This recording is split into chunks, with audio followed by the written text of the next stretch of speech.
I'm so happy.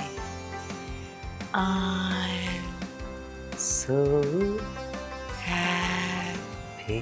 Irtaza कैसी है? Irtaza psycho है।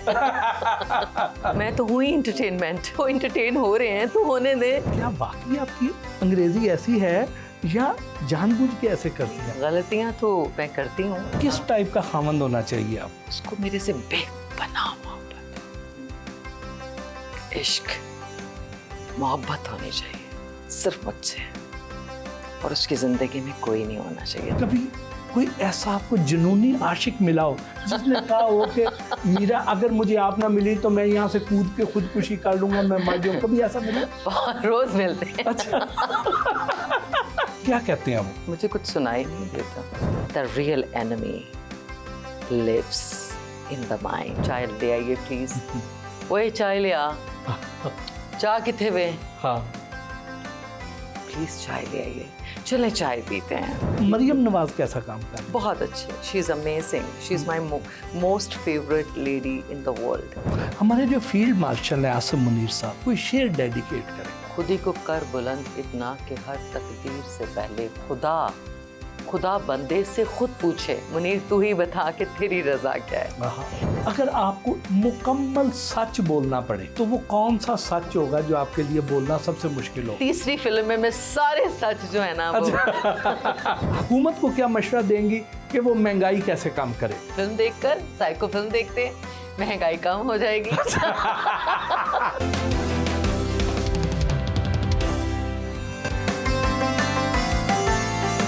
GNN की संग में हमारी आज की मेहमान हैं अदाकारा मीरा। उनसे मुलाकात के लिए रेड लिपस्टिक प्रोडक्शन हाउस पहुंचे। अदाकारा मीरा से गुफ्तगू हुई। आपको कंट्रोवर्सी क्वीन भी कहा जाता है।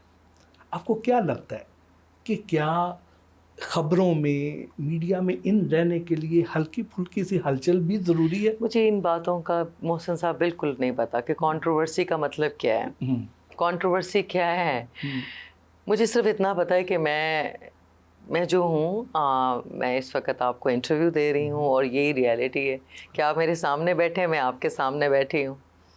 ठीक है, मेरे हाथ में स्क्रिप्ट भी है और मेरे साथ मेरे एडवाइज़र्स भी, मेरी टीम में कैमरामैन हैं पीछे, वो भी कैमरामैन है, मेकअप आर्टिस्ट भी यहाँ पर मौजूद हैं, प्रोड्यूसर्स भी हैं, और साथ साथ मैं उनसे पूछ भी रही हूँ और यही मेरी रियलिटी है।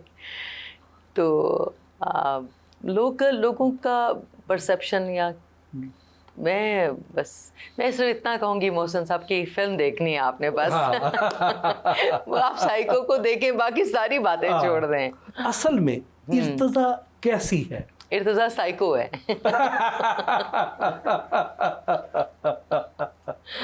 ठीक है, ठीक है। अब आप तो आप साइको को देखें, आप प्लीज फिल्म साइको को देखें। लोग आपकी अंग्रेजी का मजाक क्यों उड़ाते हैं? अब मुझे नहीं पता, मुझे नहीं पता कि आप लोगों से पूछें। लोग तफरीह चाहते हैं, पाकिस्तान में एंटरटेनमेंट नहीं है, लोगों को एंटरटेनमेंट चाहिए। तो आप अपने मुल्क को इस काबिल बनाएं, आप लोगों को, कि आप गवर्नमेंट कि वो लोगों को एंटरटेन करें, तो फिर लोग आई थिंक वो बदल जाएंगे।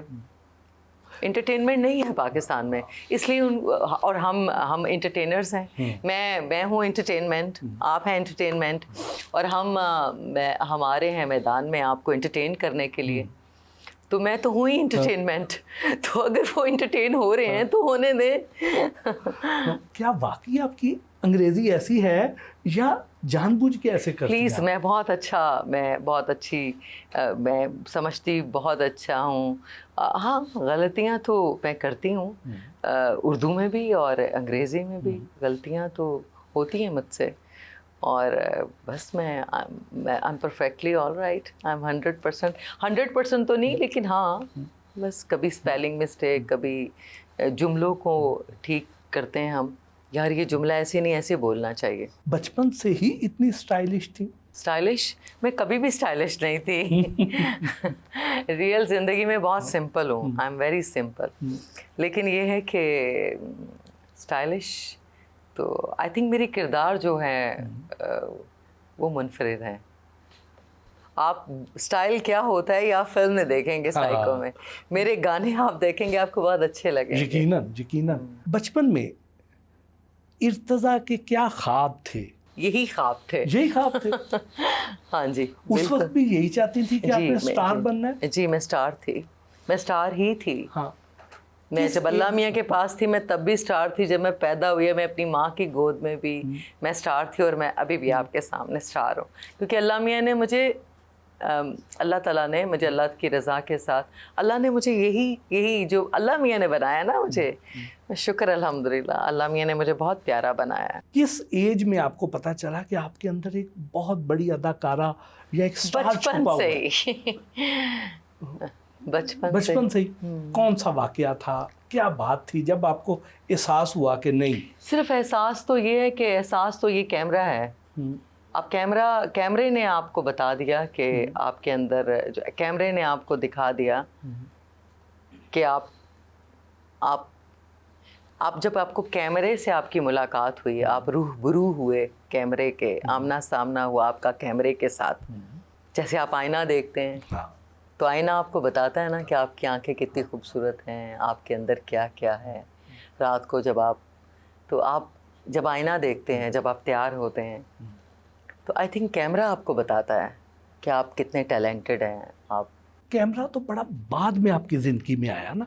बचपन में जब स्कूल में जाया करती थी तो उस वक्त टीचर आपको दूसरों से ज़्यादा अहमियत देती थी। आपकी क्लास फेलोज़, उनके क्या कमेंट्स होते थे? किस बात ने आपको एनकरेज किया? क्या स्कूल कॉलेज में किसी ड्रामे में हिस्सा लिया? घर पे कुछ ऐसा वाकया हुआ? किसने कहा कि साइको के अलावा कुछ याद नहीं है? अच्छा। आप ही फिल्म साइको देखनी बस। ये सारी बातें ये सब बातें मैं आपको बाद में बताऊंगी। आई थिंक एक गपशप का प्रोग्राम होना चाहिए जिसमें हम चाय पिए। ज़रूर। ज़िंदगी का वो कौन सा ऐसा फैसला है जिसे लगता है कि आज आपको बदल लेना चाहिए था? अगर माजी में वापस जाने का मौका मिले तो आप कहें कि मैं ये फ़ैसला ना करती, मैं ये कर लेती। मैं सीरियसली 2 साल साइको, अब मैं चाहती हूँ साइको पार्ट 2 सेट पर जाए। अच्छा। मैं कुछ भी बदलना नहीं चाहती। मैं बहुत खुश हूँ अपनी लाइफ में, अल्हम्दुलिल्लाह। शादी कब कर रही हैं? हाँ, शादी कब कर रही हैं? जब मैं शादी का मतलब समझ जाऊंगी या मुझे कोई समझा देगा। किस टाइप का आदमी चाहिए? क्योंकि समझने के लिए या समझाना, आपको काउंसलिंग चाहिए होती है। किस टाइप का खामंद होना चाहिए आपका? उसमें क्या खूबियाँ होनी चाहिए और क्या नहीं होना चाहिए? बस वो सारा दिन आई लव यू और सारा दिन मेरी हर वक्त मेरा हाथ ना छोड़े। वाह। बस हाथ ना छोड़े। अमीर होना चाहिए? हाथ ना छोड़े। नहीं, मोहब्बत करने वाले तो कई गरीब भी होते हैं ना। तो कितना उसके पास कितने पैसे होने चाहिए? कितना गुड लुकिंग होने चाहिए? लंबा होना चाहिए? आपके बराबर की हाइट का होना चाहिए? मेरे से बेपनाह इश्क होना चाहिए। मोहब्बत होनी चाहिए सिर्फ मुझसे, और उसकी ज़िंदगी में कोई नहीं होना चाहिए, सिर्फ मोहब्बत। और वो दिन रात हर वक्त उस इजहार में रहे, मोहब्बत में रहे, बस हाथ ना छोड़े। हाथ ना छोड़े। लेकिन पैसा भी तो ज़िंदगी में होना चाहिए ना, ताकि आसाइशात आपको मुहैया कर सके। वो होना चाहिए या सिर्फ मोहब्बत हो? उसको मेरे से बेपनाह मोहब्बत, इश्क। कभी कोई ऐसा आपको जुनूनी आशिक मिला हो जिसने कहा हो कि मीरा अगर मुझे आप ना मिली तो मैं यहाँ से कूद के खुदकुशी कर लूँगा, मैं मर जाऊँ? कभी ऐसा मिला? रोज़ मिलते हैं। अच्छा। क्या कहते हैं? हाँ, क्या कहते हैं वो? मुझे कुछ सुनाई नहीं देता। आप इग्नोर कर देती हैं उन्हें? मैं कभी मैंने कनेक्ट ही नहीं किया उन लोगों के साथ। तो अगर आप कनेक्ट नहीं करेंगी तो आपको कैसे पता चलेगा कि वो इतनी ज़्यादा आप पे? क्योंकि उसका काम है बताना। हर रोज़ बताना उसका काम है। हाँ। उसका काम है इजहार मोहब्बत। मेरा काम नहीं, उनका काम है। उनका काम है। अब ये उनको हाँ, उनको प्रूव तरीका भी वो खुद ढूंढे, तरीका भी वो खुद ढूंढे, वो प्रैक्टिस में रहें और वो उस जुनून को दुनिया के सामने लेकर आए। कौन सा ऐसा अदाकार है जिसके साथ बार बार काम करने की ख्वाहिश हो? सीरियसली शान साहब के साथ। कोई ऐसी अदाकारा जिसके साथ आप काम करना चाहें? बस मैं, सबके सब बहुत अच्छे हैं। आई थिंक जिसके अंदर पैशन हो, जुनून हो, मेरे साथ काम करने का, मेरे साथ किसी किरदार को मेरे सामने आकर काम करना और मेरे साथ पैशन को, आई मीन जिसके अंदर पैशन हो, जिसके अंदर मोहब्बत हो काम के लिए। फिल्म ज़्यादा पसंद है या ड्रामा? मुझे फिल्म। मोहब्बत या कैरियर? दोनों, दोनों, करियर भी और मोहब्बत। सादगी या ग्लैमर? दोनों। दोनों। सादगी और ग्लैमर दोनों कैसे साथ चलते हैं? बिल्कुल, जैसे आप सामने, मैं आपके सामने हूँ। ज़ाती ज़िंदगी में सादा और मूवी में ग्लैमर। हाँ, आई मीन, हाँ। फवाद खान या शान? शान। शान। शान। तवील अरसे बाद आपकी एक फिल्म के ज़रिए वापसी हो रही है। ये जो फिल्म थी साइको, इसमें ऐसा क्या ख़ास था कि आपने इसको एग्री कर लिया, आपने कहा कि मैंने ज़रूर करनी है? ये फिल्म मेरे लिए मोहसिन साहब इसलिए अहम थी कि ये रवायती फ़िल्म नहीं थी। अब जब आप ज़िंदगी में बहुत काम को समझने लगते हैं, हकीकत को, और आप ज़िंदगी को समझ जाते हैं, तो तब आप चाहते हैं कि आप काम को समझ कर करें। तो ये मेरे लिए प्रोजेक्ट इसलिए अहम था कि ये रवायती प्रोजेक्ट नहीं था, ऐसी फिल्म नहीं साइन की गई। इस फिल्म को साइन करने का एक ख़ास मकसद था। तो वो जो मकसद था वो इसकी कहानी थी। वो मकसद जब आप फिल्म देखेंगे तो आपको पता चलेगा कि पाकिस्तान के अंदर इस किस्म की फिल्में या इस किस्म की कहानियाँ और वो सामने नहीं आती। मौजू बड़ा हट के है जी। जैसे आप फिल्म का नाम साइको है, तो क्या आपका अपना जो इसमें किरदार है वो भी नफ्सियाती तौर पर पेचीदा सा है? आपको कितनी मुश्किल हुई इसको एडजस्ट करने में, या कितनी आसानी हुई इस किरदार को निभाने के लिए? जैसे इंसान के अंदर लेयर्स बाय लेयर्स कैरेक्टर्स होते हैं, ज़िंदगी होती है, एक झूठ के पीछे एक झूठ, झूठ के पीछे सच। तो लेयर्स बाय लेयर्स, इंसान के अंदर की लेयर्स, ये तो आप मुझे सामने से नज़र आ रहे हैं, लेकिन मैं सामने से, तो जो इंसान के अंदर की लेयर्स होती हैं उनको बाहर लाते लाते लाते लाते, तो आप जैसे आपका अंदर का पैशन है, आप किसी सफ़र पर निकले हैं, किसी भी सफ़र पर आप अपनी प्रोग्रेस या अपने करियर के लिए निकले हैं, या आप कुछ बनने के लिए निकले हैं एज एन एक्टर, उस सफ़र को तय करते करते करते आपको कितने झूठ और सच को झूठ बनाना पड़ता है और झूठ को सच करके दिखाना पड़ता है, और पूरा माशरा जो है वो इस लपेट में है। तो वो जब आपका कोई भी पैशन, कोई भी मकसद जुनून बन जाए और आप पैशनेट हों अपने मकसद को हासिल करने के लिए, अपने गोल्स को अचीव करने के लिए, कुछ करके दिखाने के लिए, तो देन यू बिकम साइको। वो एक्सट्रीम, जो आप एक्सट्रीम लेवल पर आप अपने मकसद को हासिल करने के लिए, आप किसी एक्सट्रीम लेवल पर जब आप एक्सट्रीमली उसको हिट करते हैं अपने गोल को, तो आई थिंक फिर आप थोड़ा सा अब नॉर्मलिटी आपकी पर्सनालिटी में, आपके बिहेवियर में, क्योंकि फिर आप नॉर्मल और रियलिटी से हटकर एक नॉर्मल ज़िंदगी से आप हट जाते हैं, एक आप नॉर्मल इंसान नहीं रहते। तो आपकी तो वो जब आप, तो वो फिर आप थोड़ा सा साइको, आई थिंक उन्हीं लोगों को फिर आप कहते हैं यार ये तो बड़ा साइको है, ये तो शी इज़ वेरी अब normal, she is not a normal girl, she is very अब नॉर्मल। अरे छोड़ो, ये तो साइको है। जिस तरीके से आप इतनी फ़लसफ़ियाना गुफ्तगू कर रही हैं, और मुझे ये लगता है कि इस फिल्म में हमें एक नई किस्म की मीरा देखने को मिलेगी। पहले भी मैं फोकस थी, ऐसा कभी भी नहीं था कि मैं फोकस नहीं थी। अगर मैं फोकस नहीं होती या अपने करियर को लेकर मैं सीरियस नहीं होती, तो मेरी जो पीछे वाली ज़िंदगी है जो सबके सामने है, तो लेकिन इस दफ़ा एक और मीरा को आप देखेंगे जो पहले से ज़्यादा सीरियस है, जो पहले से ज़्यादा फोकस है, जो पहले से ज़्यादा जिसके अंदर जुनून है काम को लेकर, अपने किरदारों को लेकर। और तो मैं बहुत फोकस हूँ और इस फिल्म को लेकर, स्पेशली साइको को लेकर, ये किरदार मेरे लिए बहुत अहम है, ये फ़िल्म मेरे लिए बहुत अहम है और मैंने बहुत दिल से इस फिल्म में काम किया, बहुत दिल से, बल्कि रूह से। इस फिल्म में आपका किरदार मुस्बत है या मनफी? इस किरदार को जैसे मैं देखती हूँ तो मैं कैसे कह सकती हूँ, या सामने देखने वाला जो आप देखेंगे इस फिल्म को, कि इस फिल्म का जो कैरेक्टर है ज़ारा, वो नेगेटिव है या वो पॉजिटिव है।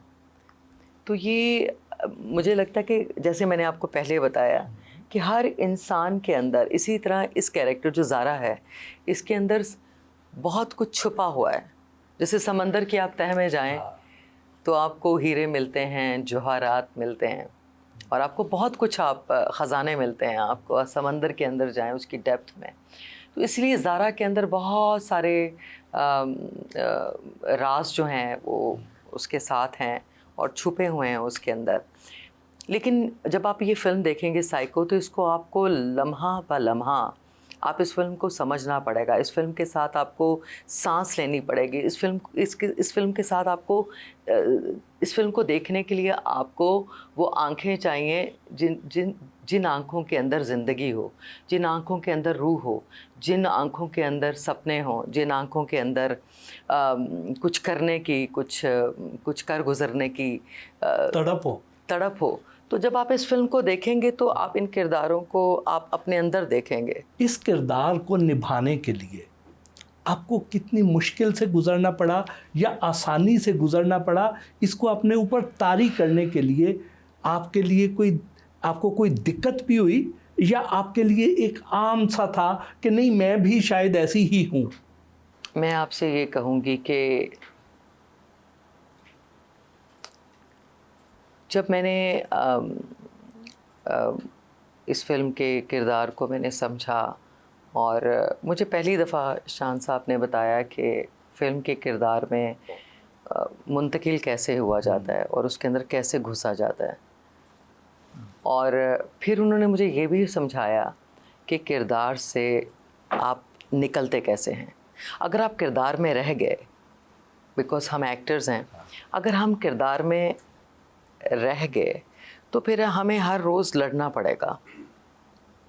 तो अगर आप किरदार से बाहर नहीं निकलेंगे तो फिर आप को लड़ना पड़ेगा अपनी ज़ात, अपने अंदर के इंसान के साथ, क्योंकि आप अंदर कुछ छोड़ आए हैं। आपने किसी चीज़ को जी लिया है और ऐसा जिया है कि सच में जी लिया है। सच में, क्योंकि तारी रियलिटी आपने जी लिया, फिर आपको रियलिटी में वापस आने के लिए मैं गई हूँ, मैं स्पेशली यहाँ से अमेरिका गई, मैंने वहाँ से सेशंस लिए, डॉक्टर्स उनसे मैं मिली, उन्होंने मुझे गाइड भी किया। फिर मुझे शान साहब ने बताया कि इस किरदार से आपने बाहर कैसे निकलना। तो मुझे काफ़ी लड़ना पड़ा। जब मैंने पहला अपना स्पेल किया तो मैं काफ़ी डिप्रेशन में चली गई थी। बहुत इंटेंस सीन्स थे और मेरे अंदर बहुत हलचल थी इस किरदार को लेकर। मेरे मन में, मेरे कहीं अंदर ही कुछ था। शान शाहिद एक बेहतरीन अदाकार तो हैं ही, लेकिन बतौर डायरेक्टर सेट पर वो कितने ज़्यादा फ्रेंडली होते हैं या कितने ज़्यादा बॉसी होते हैं, सख्त होते हैं? बहुत पोलाइट, बहुत मैंने उनके साथ एक फ़िल्म की थी गान्स एंड रोजेस, उनकी डायरेक्शन में मैंने बहुत सब डायरेक्टर्स के साथ काम किया, लेकिन जो फील मुझे इनकी डायरेक्शन में शान साहब के साथ काम करके जो फील और जो तो वो एक मुख्तलिफ और एक कुछ और ही सुर था वो साइको में जो।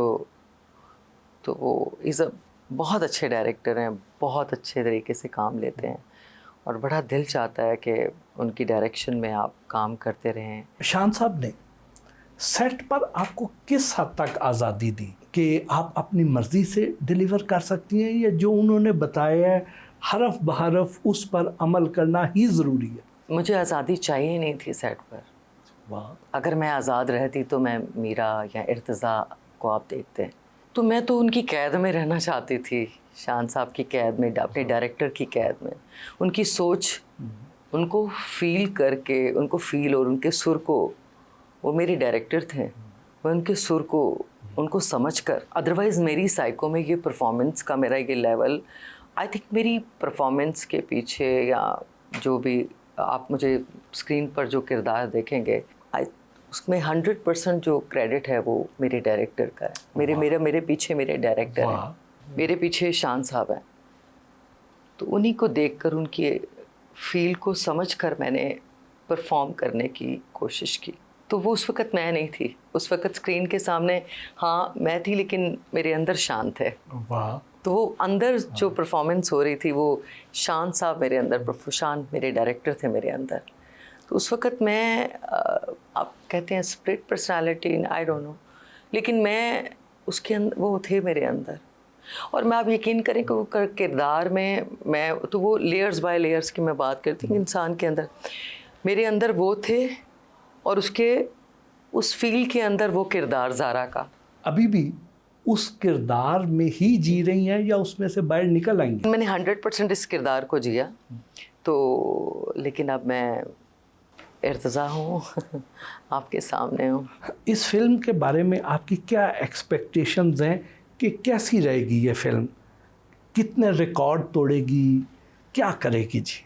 मुझे पूरा यकीन है मोहसिन साहब कि ये फिल्म 200% कि मुझे इस फिल्म को बहुत प्यार मिलेगा पब्लिक से, क्योंकि इस फिल्म के अंदर आपको जुनून नज़र आएगा, इस फिल्म के अंदर आपको रियलिटी में आपको सच्चाई नज़र आएगी, एक पैशन, किसी के आप किसी जज्बे के नीयत, कहते हैं कि अल्लाह मियाँ अल्लाह ताला जब नीयत आपकी, आप ट्रांसपेरेंट होते हैं अंदर बाहर, तो वो आपको नीयत, तो अल्लाह ताला आपकी नीयत का आपको फल देते हैं अल्लाह ताला। तो मुझे पूरा यकीन है कि ये फिल्म 200 करोड़ या 100 करोड़ का बिजनेस करेगी पाकिस्तान में, इंशाल्लाह। मुझे पूरी उम्मीद है। ये फिल्म पाकिस्तान के साथ साथ बाकी दुनिया में भी ये एक साथ रिलीज होगी? जी, इंटरनेशनली वर्ल्ड वाइड ये पिक्चर रिलीज़ हो रही है। 66 स्क्रीन्स तो यूके में, 66, और आई थिंक 50 और 60-70 स्क्रीन्स अमेरिका, कनाडा। वाह। 30 या 40 या 35 या 25 मेरे ख्याल में यही नंबर्स हैं। दुबई, ऑस्ट्रेलिया में नहीं रिलीज़ हो रही, यूरोप, और साइमल्टेनियसली पूरी दुनिया में वर्ल्ड वाइड ये पिक्चर रिलीज़ हो रही है। पाकिस्तान, हाँ, इंडिया में नहीं, क्योंकि इंडिया के साथ हमारे जो ताल्लुकात हैं वो गवर्नमेंट लेवल पर, मैं तो चाहती हूँ कि इंडिया के साथ कोलैबोरेशन हो, हम मिलकर काम करें। परफॉर्मिंग आर्ट, जो आर्टिस्ट होते हैं उनकी कोई सरहद नहीं होती, एक ज़ुबान वो समझते हैं, मोहब्बत की ज़ुबान, एप्रिसिएशन की ज़ुबान, तहज़ीब, प्यार। तो जो गवर्नमेंट के जो मामलात हैं पॉलिटिकल, तो मेरी तो ख्वाहिश है, लेकिन ये कि साइमल्टेनियसली ये पूरी दुनिया में रिलीज़ हो रही है साइको फिल्म, तो इंशाअल्लाह ताला अल्लाह मियाँ बहुत खैर करेंगे। इस फिल्म के ज़रिए आपने पब्लिक को क्या मैसेज दिया? The real enemy lives in the mind. वाह, है तो हकीकत। The real enemy lives in the mind. आपकी सोच ही आपके अंदर, आपकी सोच ही आपकी दुश्मन है, आपकी सोच ही आपका दुश्मन है। The real enemy lives in the mind. Thoughts, हर एक इंसान के अंदर झूठ भी है, सच भी है, और एक अंदर आपके शैतान है, अंदर शैतान आपके साथ साथ। हर इंसान थोड़ा बहुत साइको तो होता ही है। हर इंसान मेरे ख्याल में उसके अंदर साइको कहीं ना कहीं और डिपेंड करता है कि वो उस साइको को कौन बाहर लेकर आता है। वो कोई डायरेक्टर भी हो सकता है, आपका महबूब भी हो सकता है, आपकी बीवी भी हो सकती है, आपका भाई भी हो सकता है। आपके रिश्तों में कौन उस साइको को, किसके साथ आपकी वो इंटीमेसी या वो ताल्लुक़ बनता है कि वो किरदार बाहर आ जाए, खड़ा हो जाए। और प्रोफेशन भी हो सकता है, वो प्रोफेशन भी हो सकता है, लेकिन उस वक्त कैमरे नहीं होते। वो आपके किरदार आपके अंदर है, लेकिन डिपेंड करता है मेरे इस किरदार को शान बाहर लेके आए और आप वो स्क्रीन पर ले गए इस किरदार को। अब ऑडियंस मेरे उस किरदार को स्क्रीन पर देखेगी, तो ये क्रेडिट तो उनको जाता है कि वो मेरे साइको को, जो मेरे अंदर जो किरदार था साइको, वो बाहर ले आए। कभी आपको ऐसे लगा फिल्म के दौरान कि ये किरदार आपके अंदर था? जी, मैं बहुत ही शुक्रगुज़ार हूँ शान साहब की, अपने डायरेक्टर की, कि वो किरदार ऑब्वियसली मेरे अंदर था कहीं ना कहीं, लेकिन मुझे नहीं पता था कि वो मेरे अंदर है। एक्सप्लोर नहीं किया था कभी? एक्सप्लोर नहीं किया था, लेकिन मुझे नहीं पता था। मैं उससे कभी किरदार से मेरी मुलाकात ही नहीं हुई थी, लेकिन मैं शुक्रगुज़ार हूँ अपने उनकी शान की कि वो इस किरदार को वो बाहर ले लें। इस किरदार ने सांसें ली, इस किरदार को वो स्क्रीन तक ले गए। इस फिल्म में आपका सबसे ज़्यादा पसंदीदा डायलॉग कौन सा था?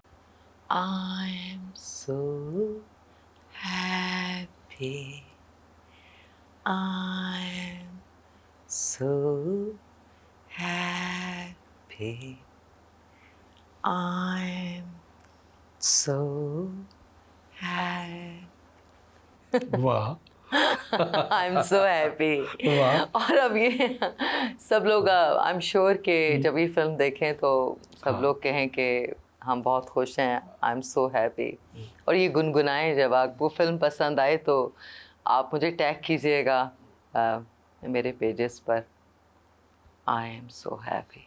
मूवी की रिकॉर्डिंग के दौरान कौन सा ऐसा मज़ेदार या यादगार वाक़या था जिसे आज भी याद करके आप खिलखिला उठती हैं? इंटेंस फिल्म है, बहुत सीरियस फिल्म है, लेकिन अंदर ऐसा कोई ब्लंडर हुआ हो, अंदर ऐसी कोई अनवांटेड ऐसा कोई वाक़या हो गया हो तो आपको वो याद हो, वो ज़रा शेयर करें ना। मैं एक न्यूयॉर्क गई, न्यूयॉर्क में मैं थी और मेरी फ़्लाइट थी। मैं 7-8 दिन के लिए मुझे न्यूयॉर्क, तो मैं ना गाड़ी चला रही थी। मेरे पास मर्सिडीज़ थी मेरी कार, और मैंने नई वो गाड़ी ख़रीदी।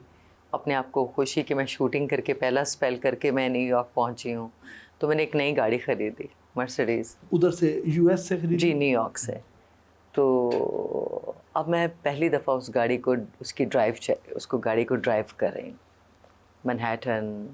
मैं एक्सप्लोर कर रही हूँ New York, Manhattan, long island, new Jersey. मैं ड्राइव, अचानक मुझे ये किरदार, मुझे इसकी फ़ील आई, और फिर मेरे अंदर अब मैं अकेली थी गाड़ी में, तो मुझे लड़ रही थी मैं खुशी की तलाश के, मैं खुश हूँ, मैं फ़िल्म करके आई हूँ, मैं थोड़ा वकेशन पर हूँ।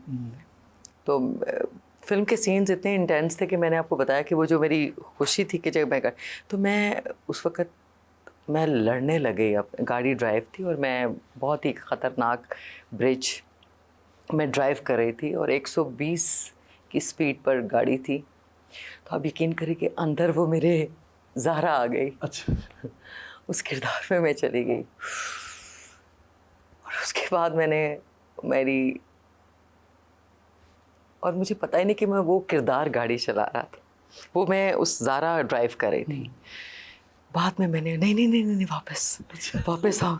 हाँ। मैं अपने आप को मैं ठीक हूँ, और मैंने इधर देखा तो मैंने कहा शायद शान साहब की आवाज़ आए कट की, तो मैंने पीछे देखा तो मुझे फिर पता चला कि मैं न्यूयॉर्क में, मैं अमेरिका में हूँ, मैं पाकिस्तान में नहीं हूँ, और ये फिल्म का सेट नहीं है।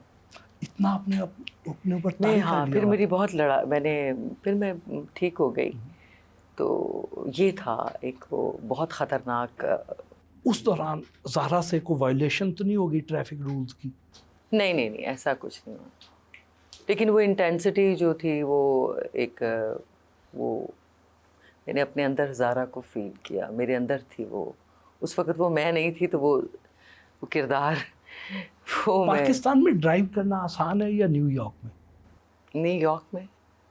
पाकिस्तान में आप ड्राइवर पर आप भरोसा होना चाहिए, आप ड्राइवर को ट्रस्ट करें, उसको फ्री हैंड दें, तो फिर आप आई थिंक हाँ मैं आप अच्छे ड्राइवर हैं। जब वहाँ पे आप करती हैं, वहाँ पे तो चालान ही बहुत ज़्यादा महंगे हैं, कभी आपका चालान हुआ? नहीं, कभी नहीं हुआ। मैं बहुत अच्छी ड्राइवर हूँ, मैं बहुत अच्छे तरीके से गाड़ी चलाती हूँ। और रास्ते भी याद रखती हैं? मुझे हाँ रास्ते याद होते हैं, मैं बहुत अच्छी ड्राइवर हूँ जी। सबसे ज़्यादा मज़ा कौन सी गाड़ी चलाने का आता है? कौन सी गाड़ी है? बेंटली, मर्सिडीज जी। इसमें कौन से ऐसे फीचर्स हैं जो आपको ज़्यादा अट्रैक्ट करते हैं? कुछ नहीं, म्यूज़िक थोड़ा सा, बिकॉज उसका जो एक कंफर्ट जोन है और एक जो फील है बस गाड़ी की, आप मज़े में एक उसका जो इंटीरियर है और जो उसकी फील है वो आई थिंक आप हाँ। सबसे महंगी गाड़ी आपने अपनी ज़िंदगी में कौन सी ली? Bentley, BMW। बेंटली कितने की थी जब आपने उस वक्त मुझे नहीं, आई थिंक 5 साल पहले थी मेरे पास, मैं दुबई में थी, तो तब मैं बेंटली और BMW। वो तो सिग्नेचर गाड़ियों में आ जाती। जी हाँ, लेकिन थी मेरे पास। कितने की थी वो? ये मुझे नहीं पता। हाँ, अब मुझे याद नहीं है। हाँ, गिफ्ट मिली थी। वाह, आप माशाल्लाह कितनी खुश नसीब है। फिल्म की शूटिंग के दौरान जी कोई ऐसा सीन जिसने आपको बड़ा जज्बाती कर दिया हो? जज्बाती सीन्स का ये मतलब नहीं कि आप उसमें, अब तो नॉर्मली आप इमोशंस में ही आप हर तरह के इमोशंस आपके अंदर हैं। चाय जब आप मांगते हैं तो वो भी एक इमोशन है।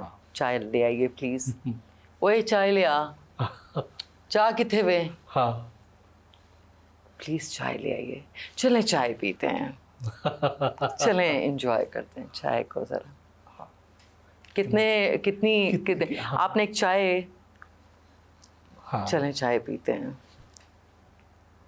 चलें ना चाय पीते हैं, चलें अब चाय पी रहे हैं, तो आप यहाँ चाय अपने आप टेबल पर आ गई, टेबल पर आ जाए तो आप, तो फील है हर इमोशन की और हर डायलॉग की, हर जब आप जिस डायलॉग को आप परफॉर्म कर रहे होते हैं, जिस डायलॉग नॉर्मल लाइफ में भी, तो उसकी एक अपनी फील है।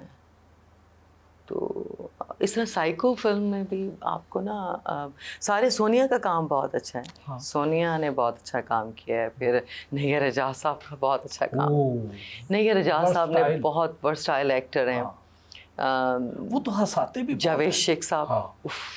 उनके साथ को वाकया शेयर करें ना। जावेद शेख साहब के साथ इस साइको फिल्म में, जब जावेद शेख साहब, जैसे मैंने इस फिल्म, जो जावेद शेख इस फिल्म में थे, मैंने कभी उस जावेद शेख साहब के साथ मैंने बहुत फिल्मों में काम किया, लेकिन इस फिल्म में उन्होंने बहुत कुछ, उनके वो कुछ और थे, बड़े हमारे इंटेंस सीन है मेरे और उनके। कोई नैयर एजाज साहब के साथ, जावेद शेख साहब के साथ कोई ऐसा वाकया जो इस मूवी में हुआ हो? जब मेरी फिल्म का पहला स्पेल हुआ तो मैं काफ़ी ज़्यादा इंटेंस सीन थे, मैं काफ़ी ज़्यादा डिप्रेशन में चले गई जब मैं शूट कर रही थी। शूटिंग में मैं मसरूफ़ थी और शान वो मुझे डायरेक्शन दे रहे थे, उनको समझ कर काम कर रही थी मैं, उनको समझ के, तो उनको देख के, तो फिर उनसे मैं लेती थी एक्सप्रेशन कि मुझे, जब एक्शन सीक्वेंस था मेरा, तो एक्शन को मैं गाने में बहुत अच्छी हूँ, डांस करने में मेरा रिदम बहुत अच्छा है, लेकिन एक्शन सीक्वेंस को मुझे हेल्प चाहिए थी, मैं एक्शन को इतना नहीं समझती। शान साहब ने मुझे फिर गाइड किया, वो एक्सप्रेशन, तो वो बिल्कुल मेरे लिए कुछ और था। और मैं इस कदर उस सीन में इन्वॉल्व हो गई, मैं उसके अंदर चली गई उस सीन के, उसको करते करते करते करते करते करते करते करते मैं कुछ मुझे पता ही नहीं चला कि मैंने कुछ रियल में कर दिया और सच में कुछ मेरा बाजू टूट गया। बाजू टूट गया? हाँ जी, बाजू। वो कैसे? इसलिए कि मैंने उस सीन को मैं इस कदर मैं डायरेक्शन में शान साहब के साथ और उस सीक्वेंस में और उस माहौल जो एनवायरनमेंट था, सारा माहौल उसके अंदर मैं बिल्कुल मैं भूल गई कि मैं शूट पर हूँ। तो क्या गिर गई, एक्सीडेंट हो गया, क्या हुआ? अदनान ने मुझे बहुत जोर, क्योंकि अदनान इतने लंबे चौड़े, इतना लंबा कद और इतने वो मस्कुलर। हाँ, तो मैंने उनको सच में मारा। अच्छा। तो उनको मैंने सच में मारा तो उन्होंने मुझे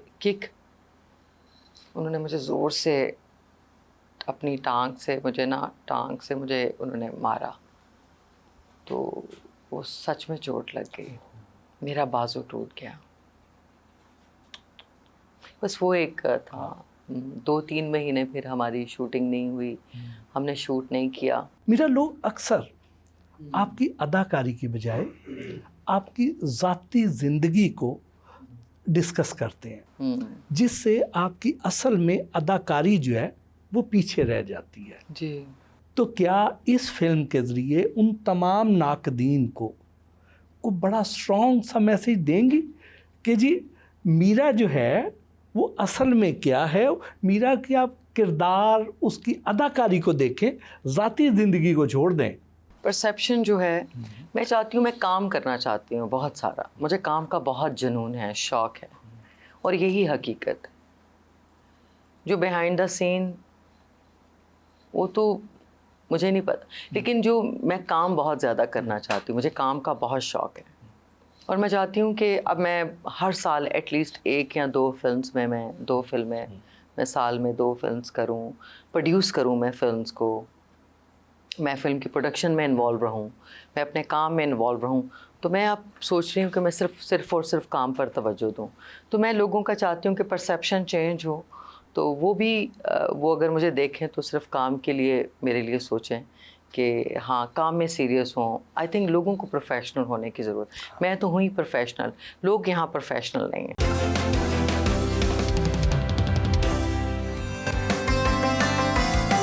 अदाकारा मीरा से गुफ्तगू का सिलसिला जारी रहा।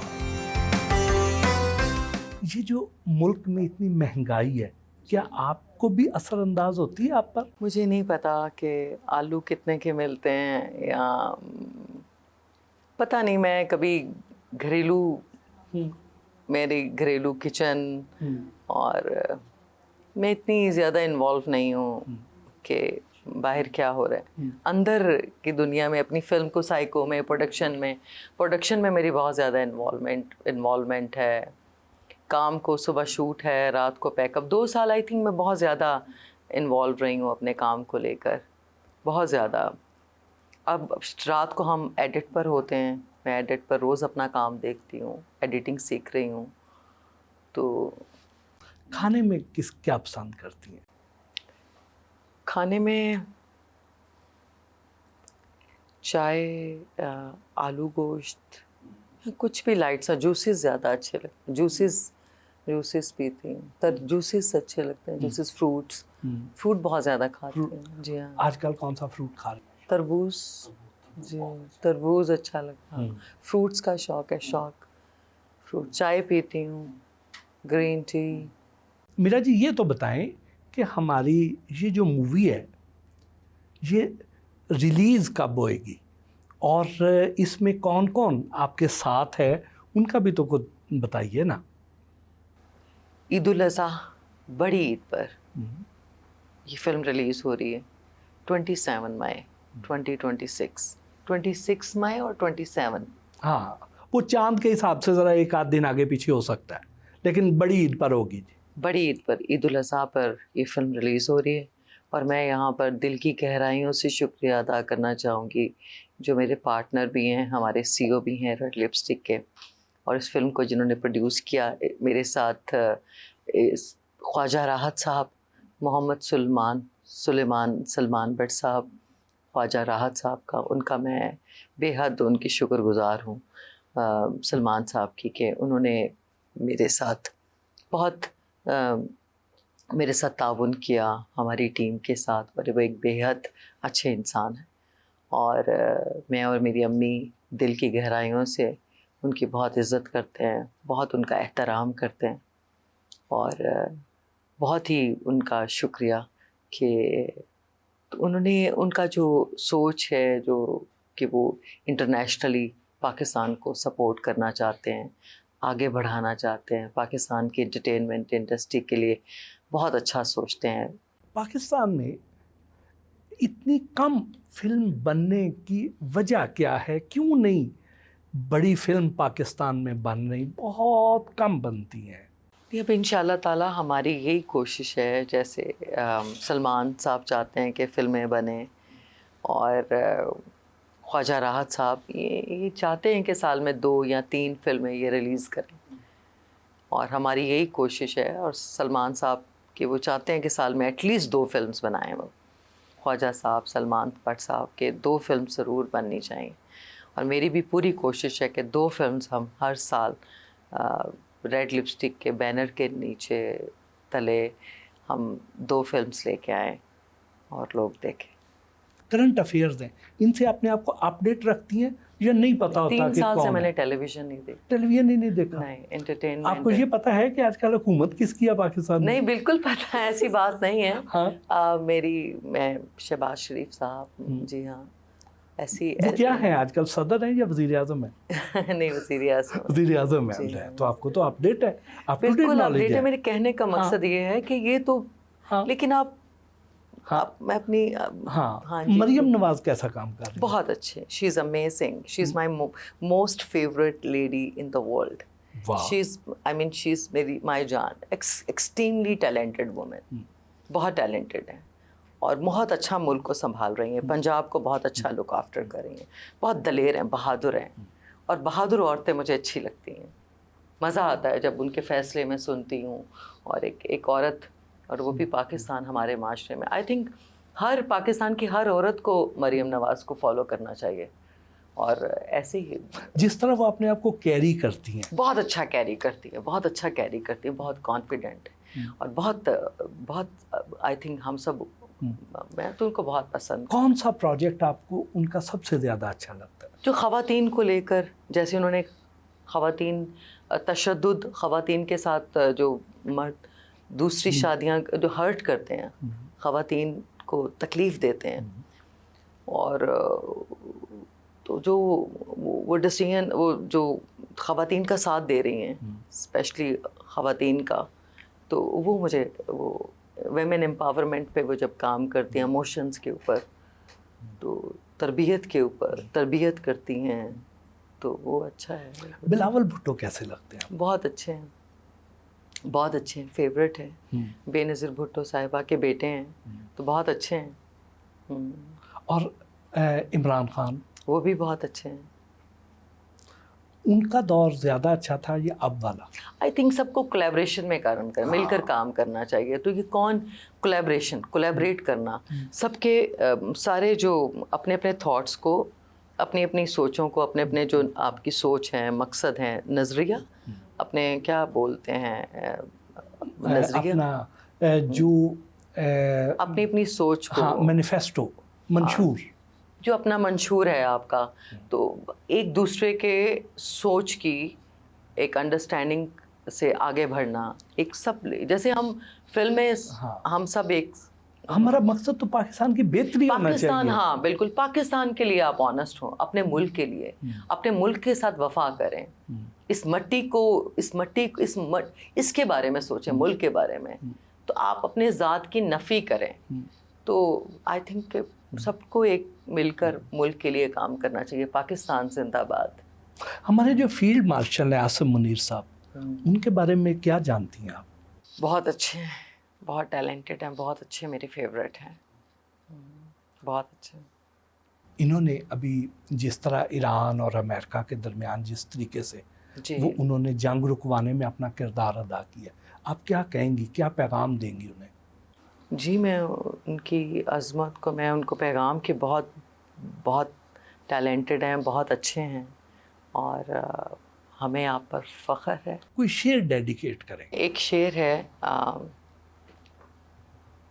मैं जब इंडिया में थी तो मुझे महेश भट्ट साहब ने एक शेर सुनाया था, खुद ही को कर बुलंद इतना, खुद ही को, यानी कि आप अपने आप को इतना बुलंद करो, अपने ख्वाबों को और अपनी सोच को, और इतना आगे बढ़ने की कोशिश करो, अपने आप को खुद एलिवेट करो, खुद ही को कर बुलंद इतना कि हर तकदीर से पहले, कि हर तकदीर से पहले, कि हर जो आपकी तकदीर, जो सामने लोग हैं वो आपकी तकदीर लिख रहे होते हैं, आपको जज कर रहे होते हैं, खुद ही को कर बुलंद इतना कि हर तकदीर से पहले खुदा बंदे से खुद पूछे, कि खुदा अल्लाह मियाँ खुद आपसे पूछें कि तू ही बता दे, तू इतना जुनूनी है, तू इतना पैशनेट है, ए इंसान, तू इतना प्यारा मेरा बंदा है, तुम्हारे कितने जज्बे जो हैं, तुम्हारे अंदर कितनी सच्चाई है अपने जज्बों को, अपनी मंजिल हासिल करने के लिए, जहाँ तुम पहुँचना चाहते हो, तुम हासिल जो करना चाहते हो, आप मुल्क को, जैसे उनके लिए कि वो मुल्क को इतना इतना प्रोटेक्ट कर रहे हैं, इतना प्यार दे रहे हैं पाकिस्तान को, इतना प्यार दे रहे हैं कि अल्लाह मियाँ आकर कहते हैं कि अल्लाह मियाँ कहते हैं कि मुनीर तू ही बता कि तेरी रज़ा क्या है, कि मैं तेरी रज़ा के साथ मैं राज़ी हूँ, मैं तेरी रज़ा के साथ खुश, रज़ा के साथ मैं खुश हूँ, कि आप इतने अपने घुमान में हैं, आप इतने अच्छे, you are such a positive personality, कि आप अपने पॉजिटिव थॉट्स को और मुल्क को इतना प्यारा, आप इतना अच्छा ट्रीटमेंट दे रहे हैं, आप इतना अच्छा कर रहे हैं, इतना प्यार दे रहे हैं, आपके जज्बे इतने सच्चे हैं कि अल्लाह मियाँ भी कहते हैं कि अच्छा बताओ तुम्हारी रज़ा क्या है। वाह वाह वाह वाह। मेरा आखिरी सवाल जी, अगर आपको एक दिन के लिए मुकम्मल सच बोलना पड़े तो वो कौन सा सच होगा जो आपके लिए बोलना सबसे मुश्किल होगा? साइको पार्ट 2 मैं बताऊंगी। साइको पार्ट 2 मैं चाहती हूँ, साइको पार्ट 2, फिर साइको पार्ट 3, मैं चाहती हूँ इसके 3 पार्ट्स बने, और तीसरी फिल्म में मैं सारे सच जो है ना वो ताकि आपके साथ मेरे ठीक है, उस मुलाकात में ना मैं आपसे फिर आपके साथ बैठ के फिल्म देखूं, साइको पार्ट 3। और हुकूमत को क्या मशवरा देंगी कि वो महंगाई कैसे कम करे? हुकूमत को फिल्म देखकर, साइको फिल्म देखते महंगाई कम हो जाएगी। महंगाई कम हो जाएगी। हाँ, कि बिजनेस ग्रो होगा। फिल्म जब आप साइको देखेंगे तो ग्रोथ होगी, और आपको अंदर जब खुशी आएगी, आपको इतना अच्छी फीलिंग होगी इस फिल्म को देखकर, साइको को देखकर, फिल्म को देखकर, तो फिर आप महंगाई कम हो जाएगी, या आपको महसूस ही नहीं होगा कि महंगाई भी है। वो तो फिर आपको महसूस नहीं होगा, उनके तो पैसे लगेंगे, उनको तो होगा। कोई बात नहीं, मैं हूँ ना, संभाल लेंगे सब कुछ। हाँ। बिल्कुल ठीक। बहुत बहुत शुक्रिया मेरा आपकी इस फिल्म के लिए, बहुत सी नेक तमन्नाएं। हाँ जी, बहुत शुक्रिया मोहसिन साहब।